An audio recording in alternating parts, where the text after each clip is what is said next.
Dad's text glowed cold on my screen. "Don't come to the family reunion, we're cutting ties." My heart squeezed, but my fingers stayed steady as I replied, "Understood." Then, without another word, I opened the banking app and removed my name from Jason's $2.5 million loan. That night, I slept for the first time in weeks. By morning, my phone was on fire. 50 missed calls, texts begging, threatening, demanding I answer. I stared at them, numb. They'd cut me off, so I'd cut them off too. If they thought I'd save them again, they had another thing coming.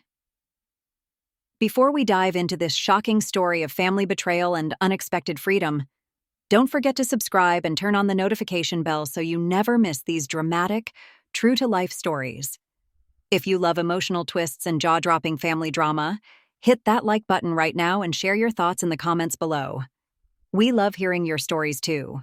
2 weeks before Dad's text shattered everything, life felt like a bomb just waiting to go off.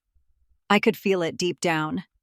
We'd all been acting like nothing was wrong, but the tension was in every word we spoke. It started when Jason showed up at my apartment, wearing that careless grin I hated. He flopped down on my couch and opened a soda like he owned the place. "Em, I need you to do me a favor," he began, not even saying hello. My stomach turned. Whenever Jason needed a favor, it meant money or worse, something tied to my credit. I stayed quiet, waiting for him to say the rest. "It's just paperwork," he went on, waving his hand like it was no big deal. "Dad already looked it over. They need a cosigner for the loan." I froze. "What loan?" He shrugged. "Business expansion. 2.5 million? Nothing crazy." Nothing crazy? I felt the blood drain from my face. "Jason, that's not a small amount," I tried to reason. "What happens if you can't pay it back?" He scoffed. "Why would I not pay it back? I'm about to be rich, Emily. We're talking big returns." That was always Jason's promise. Big returns, big dreams, zero caution. Dad called the next day to explain. His voice was calm, but I could hear that icy tone underneath. "Emily, this is for the family. Jason can't do this without you. You have the best credit score, and you're the responsible one. You owe us." Owe them. That word burned. I had worked 2 jobs in college to pay my way. I'd lent them money countless times, and I even helped Mom get her medical bills settled. But somehow, I always owed them. I agreed, but my gut twisted. They said I'd just be there as a formality, a safety net. I tried to believe them. I tried to believe my own brother would do the right thing. For a few days after I signed, things felt almost normal. Mom called to talk about reunion decorations. Jason sent me random texts bragging about the cars he was going to buy. Dad seemed proud, like he'd made a smart move. But under that calm, I could see the cracks. Jason was already spending money he didn't have. I saw new sneakers on his doorstep, big boxes of electronics, receipts for fancy restaurants, and that was before he even got the first loan payout. One night, I tried to talk to him again. "Jason, you can't spend money like this. You have to focus on repaying the bank." He laughed. "Emily, chill. Once the money starts rolling in, I'll be fine." The next day, I found out he'd missed a loan update meeting with the banker. When I asked why, he told me he was too hungover to go. That was it for me. I started having panic attacks at night, imagining the bank coming for me. I'd worked my whole life to stay stable, to build a future for myself. And now Jason was ready to burn it all down. I tried talking to Dad about pulling my name out, but he shut me down. "Emily, you made a commitment. You don't get to back out now. Don't disappoint us." Disappoint them. Those words felt like a dagger. That weekend, I helped Mom pick out flowers for the reunion, trying to smile and nod along while my mind was racing. Was I really going to let my brother destroy everything I'd worked for? I told myself I'd wait, just a little longer. Maybe Jason would change. Maybe Dad would realize he was wrong. But deep down, I knew they wouldn't. They never did. And I was the one who would pay the price if everything crashed. I didn't sleep much that week. Every time I closed my eyes, I pictured losing my apartment, my job, my peace. 2 weeks later, Dad would send that text. But even before it came, I felt the storm coming. I just didn't know how hard it would hit, or how far I'd go to protect myself when it finally did. After Dad's harsh talk, I kept trying to tell myself it was all going to work out.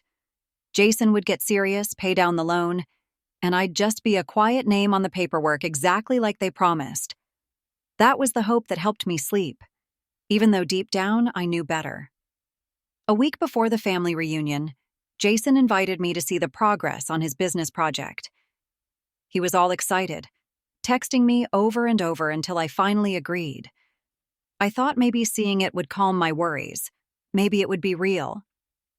When I got there, I wanted to cry. There was barely anything finished, just half-painted walls and random furniture piled up. His team looked like a bunch of bored guys scrolling their phones. Nobody seemed to know what was going on. "Jason, you told me you had customers lining up," I asked carefully. He laughed and patted my shoulder like I was 5 years old. "It's all about marketing, Em. We hype it, then we build it out." "But the loan payments start next month," I almost yelled. He waved me off.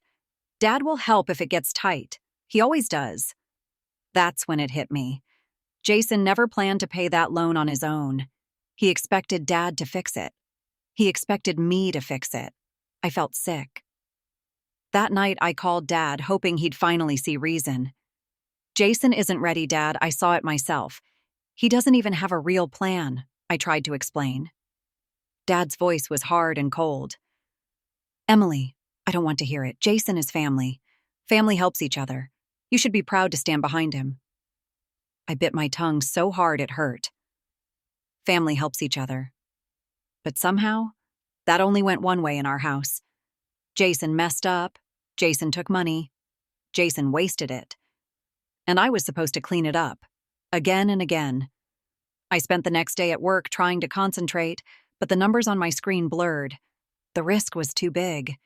If Jason defaulted, they'd come for my name next. My future, my peace, my dreams. All gone. That night, Jason showed up unannounced with a pizza, acting like nothing was wrong. He plopped down on my couch and started telling me about some influencer he wanted to hire. I couldn't take it anymore. "Jason, are you even listening? You're already in over your head. You're going to crash, and you're going to take me down with you." He shrugged. "Calm down, Em. Why are you so dramatic?" I wanted to scream. I'd tried so hard for so long to protect him, to protect my family. But they didn't see me as a person, just a safety net. Mom called after Jason left.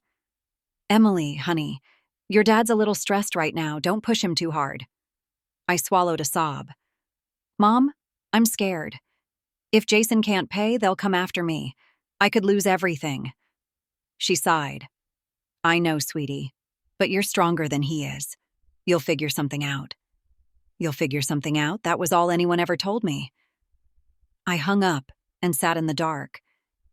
It was like I was screaming underwater and no one could hear me. The next morning, I tried to pull myself together, went to work, smiled at my boss, nodded through meetings. But my mind kept spinning. Jason was reckless. Dad was blind. Mom was scared to stand up for me. And me?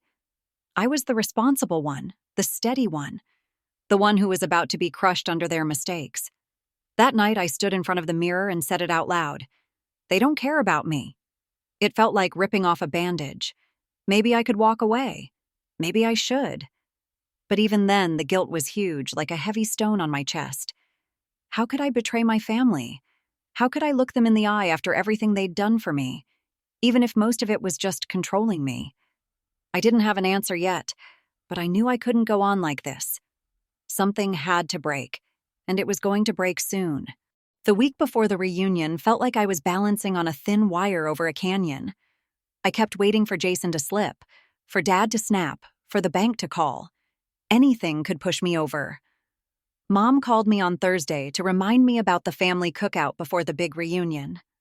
"Emily, don't be late," she said gently, like nothing was wrong, like we weren't one missed payment away from losing everything.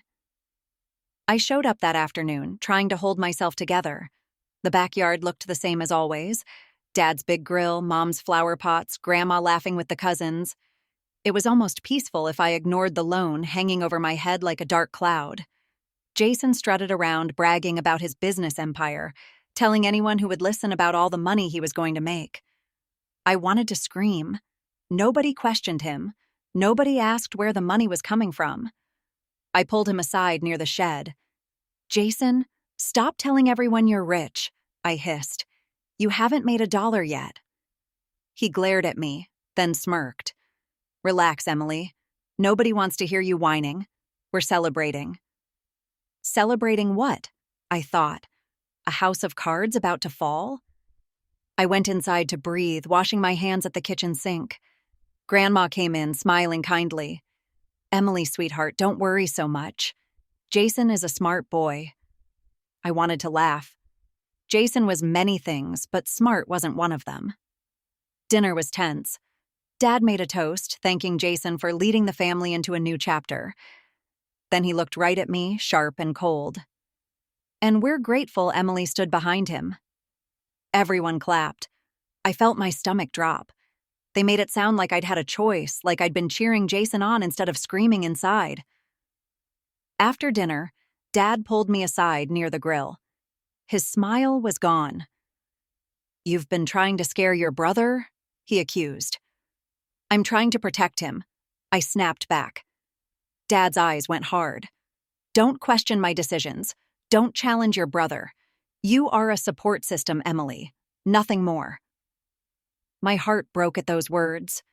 Nothing more. I nodded silently, but inside a spark of rage lit up. Support system? Was that all I was to them? No one cared what this was doing to me. Only that I kept Jason's dreams alive, no matter the cost. I stepped away, shaking, and found Mom fixing plates in the kitchen. "Mom," I whispered, "Dad is going to ruin everything. Jason can't handle this loan. We'll all go under." Mom sighed, refusing to meet my eyes. "Your father knows what he's doing. Please don't stir trouble, Emily." I felt alone in a room full of family. After everyone left that night, I lay awake in bed, replaying Dad's words over and over. "You are a support system. Nothing more." Was that really who I was? A safety net? A name on a paper? The next morning, Jason called me again, already asking about more paperwork. "Just in case," he said, "we might need to restructure the loan." Panic rose in my throat. Restructure? We hadn't even paid the first payment yet. "Jason, no," I tried to say. "No more paperwork. Get your house in order first." He whined like a child. Come on, don't be difficult. Dad will be mad." I hung up on him. Later that day, Dad texted, "Don't ever embarrass your brother again. Remember your place. My place." I slammed my phone down so hard it rattled the table. The facade was cracking. I could see behind it now. The pretty family photo, the warm dinners, the backyard cookouts. It was all fake. They didn't love me for me. They loved me for what I could do for them. By that night, I was done.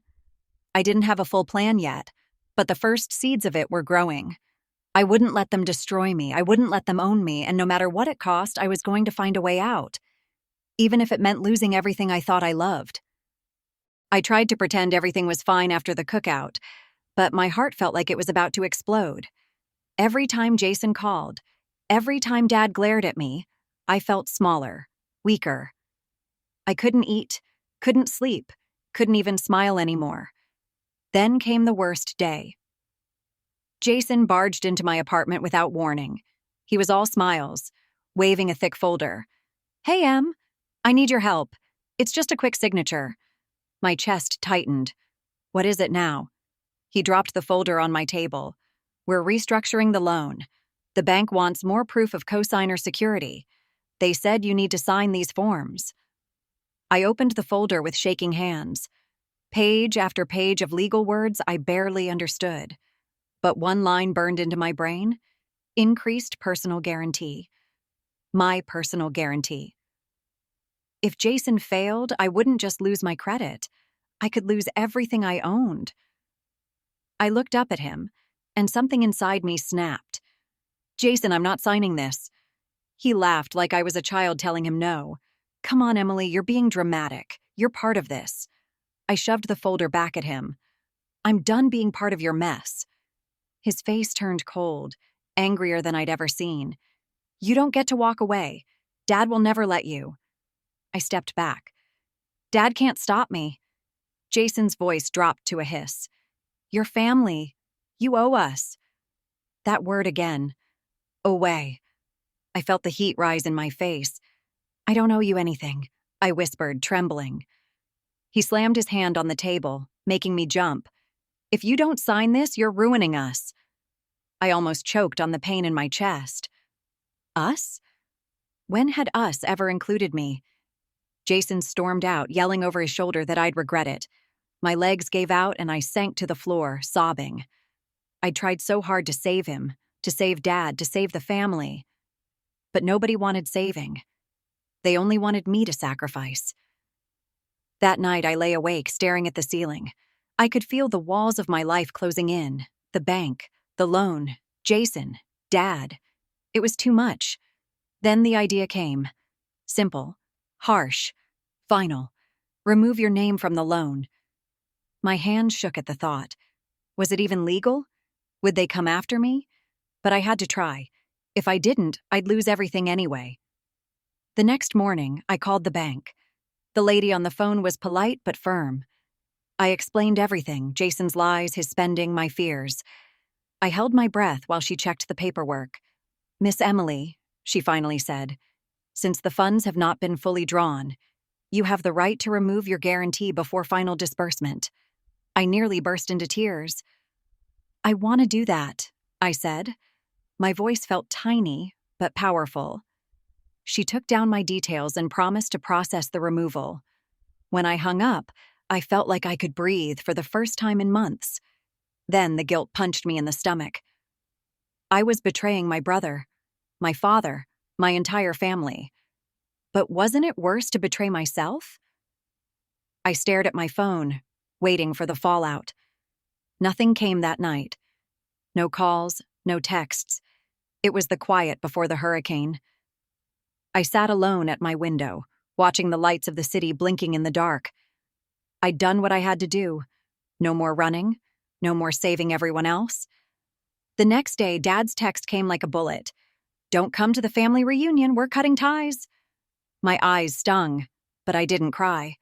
I typed back one word, understood. Then I opened the banking app and confirmed my name was gone from the loan. Finally, I was free. I set my phone down, took a deep breath, and waited for the war I knew was coming. I didn't expect the silence to last. By the next morning, my phone was buzzing nonstop. 50 missed calls stacked up like a wall. I ignored them, my heart pounding every time Jason's name popped up. Then Dad called, over and over, but I couldn't answer. I felt like if I did, I'd drown all over again. Instead, I stood in my tiny kitchen, breathing slow, reminding myself, you are not their safety net anymore. Then came the message that ended everything. Dad's words plain and sharp. "Don't come to the family reunion, we're cutting ties." I read it 3 times, numb. It should have hurt more. But somehow, I felt relieved. I wasn't invited to watch my family pretend to love each other while I was secretly holding up their world. I wouldn't have to stand there smiling while they bragged about Jason's fake success. My reply was simple. Understood. When I hit send, my hands shook. Then I opened my banking app one more time. There it was. My name officially removed from Jason's $2.5 million loan. I almost couldn't believe it, like a chain had snapped around my chest. But within minutes, my relief turned into terror. Calls and texts flooded in so fast I thought my phone would explode. "Jason, what did you do?" "Dad, answer me now." "Mom, Emily, please, you have to fix this." My throat closed up. I put the phone down and let it ring until the battery died. That night, I sat in my living room, lights off, shaking. I could practically feel Jason pounding on my door even though he wasn't there. Dad's voice in my head screaming about family loyalty. Mom's soft, sad face begging me to forgive, to go back, to help. No, I had nothing left to give. The next morning, I went to work like nothing had happened. Put on a clean shirt, tied my hair back, smiled at my boss, pretended I was fine. At lunch, I checked my phone again. 50 missed calls. 50. It was like they'd only just realized what losing me really meant. That night, Jason showed up for real. I heard him pounding on the door, yelling my name. "Emily, open up! We need to talk!" I stood behind the door silent, hugging myself so hard my arms went numb. "You ruined everything!" Jason shouted. "The bank is calling Dad. They're saying I'm not secured anymore." I didn't answer. His voice cracked. Please. You can't do this. You're my sister." I closed my eyes, tears spilling over. I was his sister, but I couldn't be his shield anymore. Eventually he left, footsteps heavy on the stairs. I stayed frozen until I couldn't hear him anymore. When I finally went to bed, my mind was racing. I'd crossed a line I could never uncross. Was I free or completely alone? The next day, I got one more message from Dad. Just 6 words. "You are dead to this family." My hands trembled as I read it. The words felt like a knife, but also a bandage, like the final break I needed to heal. No more pretending, no more guilt, no more playing the good daughter who cleaned up after Jason's disasters. My name was gone from the loan. I was out of the reunion. Out of the family, maybe forever. It hurt, in a deep place I didn't even know I had. But at the same time, there was a strange peace, like standing on solid ground for the first time. I told myself, this is your new beginning. It was a scary beginning, but it was mine, and nobody could take that away. The next morning felt like waking up on a battlefield. My phone, charged overnight, lit up with calls the second I turned it on. There were so many voicemails I couldn't even look at them all. The messages stacked up, one after another, angry, desperate, wild. "Emily, you're destroying this family." "Pick up the phone, Emily. Don't do this to us." It was all from them. Dad, Mom, Jason, even Grandma's worried voice. I shut it off again. I couldn't take it. My chest felt too tight, like a band was squeezing my lungs every second. I made tea with shaking hands, staring out my tiny kitchen window. Outside, the sun was rising like any other day, but nothing felt normal anymore. I'd taken away the thing they thought they owned, me, and now the whole family was falling apart. By afternoon, Jason tried again. This time, he was knocking so hard on the door it rattled. "Emily, let me in," he screamed. "Talk to me. We can fix this." I didn't move.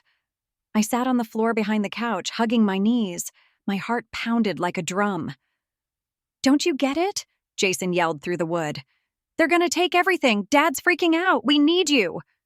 We need you. That was the story of my life, wasn't it? They needed me.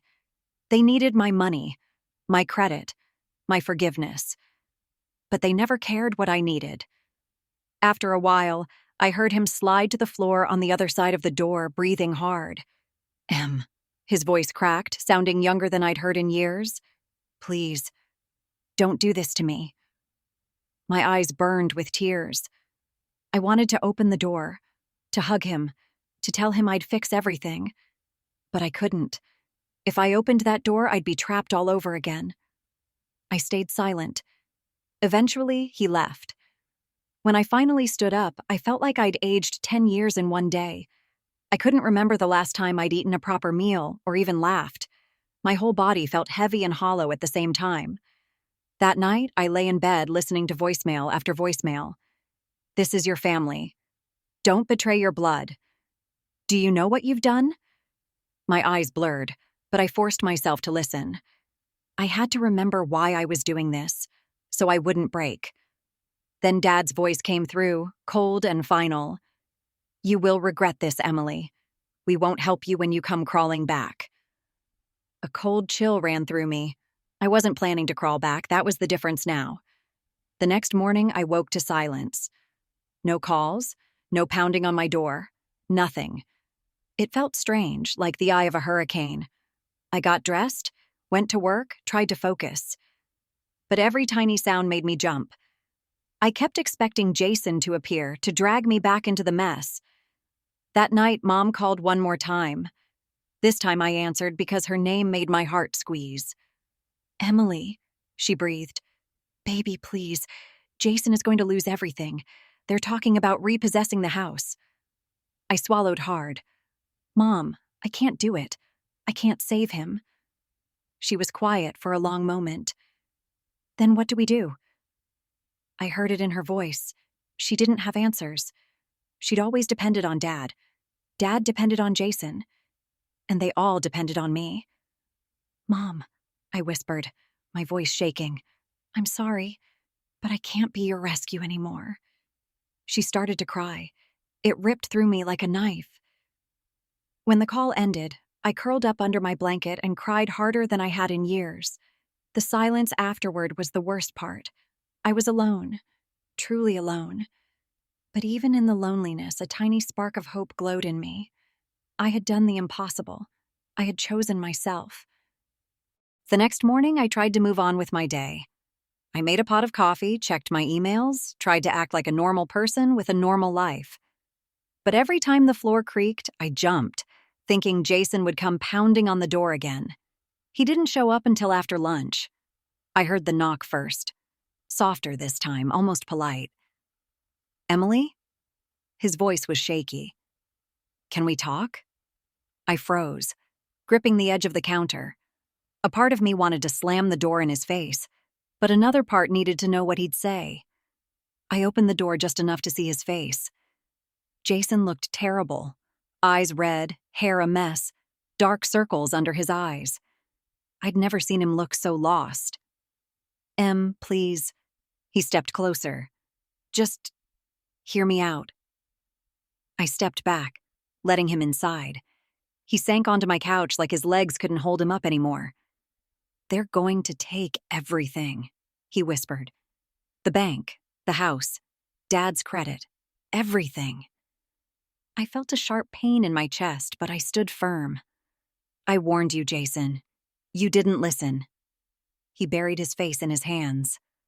"I know," he choked out. "I messed up. I messed up so bad." For a second, I saw my big brother, the one who taught me to ride a bike, who stood up for me in middle school.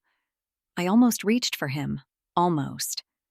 But then I remembered the paperwork, the threats, the way he'd tried to trap me again and again. "Jason," I said softly, "you made your choice. I can't fix this." He looked up, eyes wild. "Yes, you can. They'll let us add you back on the loan if you agree. You have to sign it again, Emily, please." I shook my head. "No." He jumped up, fists clenched. "You don't understand. Dad is losing his mind. Grandma is crying every night. You're tearing this family apart." The words slammed into me like a punch. I was tearing the family apart? "Jason," I said, voice trembling. "I didn't cause this. You did. Dad did. I'm done paying for everyone else's mistakes." His face twisted in rage. "You think you're better than us?" "No," I whispered, tears in my eyes. "I think I deserve to live my own life." He went quiet, staring at me with something like betrayal, like he couldn't believe his little sister was actually saying no. Then he laughed, but there was no humor in it. "You'll regret this," he spat. "You'll come crawling back when you realize you've got nobody left." I stood taller, wiping my tears. "If that's the price for peace, I'll pay it." He shook his head, defeated, and stumbled toward the door. "Don't bother showing up at the house," he called over his shoulder. "You're dead to us." The door slammed, rattling the frame. I sank onto the floor, breathing hard. Dead to them. The words circled in my head like a curse. That night, Mom tried to call. I let it go to voicemail. Her voice was shaky, begging me to reconsider, to be the bigger person, to help your brother for all of us. I sat in the dark, listening to her cry, and felt my own heart shatter. I loved them so much it physically hurt. But love couldn't fix their mess. I put my phone on silent and curled up in bed. The apartment felt like a cave. Too quiet, too big, too cold. But it was mine. My choices. My mistakes. My future. And for the first time in years, that felt like a gift. When morning came, I forced myself out of bed, took a shower, brushed my hair. I looked in the mirror and barely recognized myself. Eyes tired, but steady. Maybe they'd never speak to me again. Maybe I'd spend holidays alone. Maybe I'd cry for months. But no one would ever hold me hostage again. Not Dad. Not Jason. Not anyone. I took a deep breath and stepped into the new day, knowing the fight wasn't over. But at least, for once, it was mine to fight. The first week after Jason left was quiet. Painfully quiet. No pounding on my door, no frantic calls, no texts threatening or begging. Just silence. It should have felt peaceful, but it made my heart ache in a way I couldn't explain. I still went to work every day, trying to pretend I was fine. My boss noticed how jumpy I was, how tired. "Rough week?" she asked gently. I gave her a weak smile. "Yeah, family stuff." She nodded. "You're stronger than you think, Emily." Her words stayed with me the whole day. Stronger than you think. Maybe I was. One night that week, I found myself standing outside my parents' house. I hadn't planned it. My feet just carried me there, like muscle memory. The windows were lit, voices inside, my family carrying on without me. Part of me wanted to walk up the porch, knock, beg for forgiveness just to make the pain stop. To go back to the old way, where they told me who to be and what to do, and I obeyed. But I stayed on the sidewalk, hidden in the dark. I saw Dad's silhouette moving in the kitchen, pacing, angry. Jason slumped at the table, head in his hands, Mom wiping her eyes. They were falling apart. And I couldn't fix it. Tears ran down my cheeks, hot and endless. For years I'd believed my worth was tied to their approval, their love. That if I just worked harder, gave more, they would see me. They would choose me. But they never had. I turned away and walked home, every step feeling like ripping off another piece of my old life. The next morning, a letter came in the mail. From the bank. I froze, hands shaking, terrified it was another trap. But inside was just a formal statement confirming my name was fully removed from the loan, with no further obligation. It was real. I was free. That night, I lit a candle in my apartment. It was silly, but it felt like marking a new beginning. The little flame flickered on my table, soft and warm. I stared at it, breathing steady for the first time in months. The phone stayed silent. Nobody called. Nobody texted. It hurt, losing them. I won't pretend it didn't. Every memory of holidays, birthdays, even those normal boring weekends together, they all hurt, like losing a limb. But there was a peace in the pain, too, like I was finally standing in my own skin, without fear. 2 days later, Mom showed up at my door. Her eyes were red, her voice small. "Emily," she whispered, "please, we don't know what to do." My heart twisted. I wanted to take her in my arms, tell her I'd fix everything, but I couldn't. I wouldn't. "Mom," I said softly, "you need to let me go. I can't save Jason. I can't save Dad. I can only save myself." She reached for me, tears spilling. "But you're our daughter." I nodded, tears falling with hers. "I am. But I'm my own person too." She crumbled in front of me, hugging me so tight I could hardly breathe. For a moment, I hugged her back, soaking in the warmth, the sadness, the love, all tangled together. Then I pulled away. "I love you," I told her, "but I can't come back." She nodded, slowly, painfully, like she finally understood. When she left, I closed the door gently behind her. My chest ached, but something inside felt solid. I was not a safety net. I was not a name on a loan. I was Emily, a woman who could stand on her own 2 feet, even if that meant standing alone. Weeks passed and the calls faded away. The world didn't end. I kept going. Paid my rent, cooked my meals, watered my little plant by the window. Some nights I still cried, missing the dream of a family that would choose me for me. But each time, I dried my tears and reminded myself, I chose me, and that had to be enough. For the first time in my life, I was free, and I would never let anyone take that away again.